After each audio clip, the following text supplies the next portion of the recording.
Well, since I am a lab engineer here at SAASST, my main role is to first make sure that the instruments we have that are operated by the lab are operating as could be expected. I have to ensure that the data keeps flowing as much as possible. There are no interruptions in the recording of the data. That's my main goal or priority number one. Then I also use that data to conduct some research studies to be able to understand, for example, the ionosphere better, space weather better.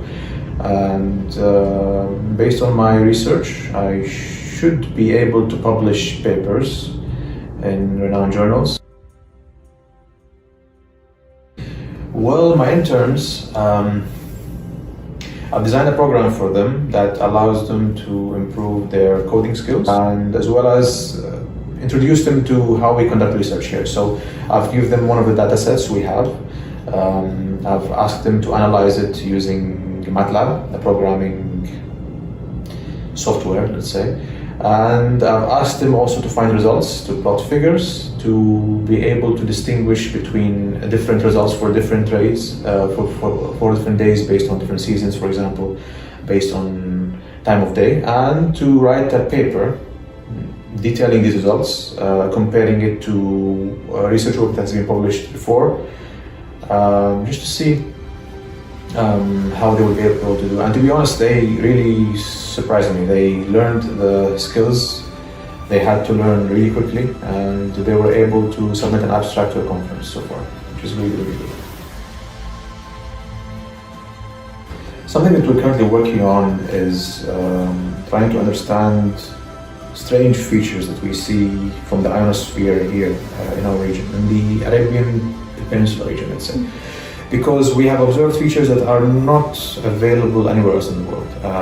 We have some abnormalities that occur here during the winter solstice, which is the 21st of December of every year. That's the shortest day of the year, the longest night of the year.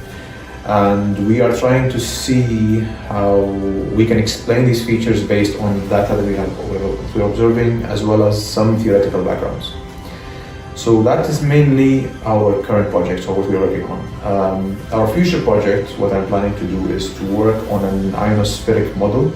That is a model that is able to represent the errors caused by the ionosphere to global navigation satellite system users here in the UAE.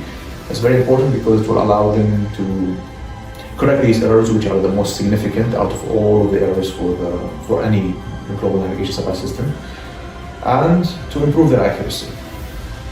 So having a regional model would help them do that as compared to a global model.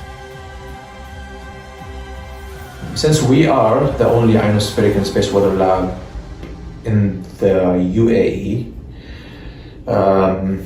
to be able to understand the ionosphere over the UAE in as much detail as possible, and this should hopefully help us in the future to be able to work with other laboratories and universities to design a global navigation satellite system that's dedicated for the UAE, which will be a very, very big step in terms of improving the capabilities of the students here we have, as well as our research understanding of the local ionosphere.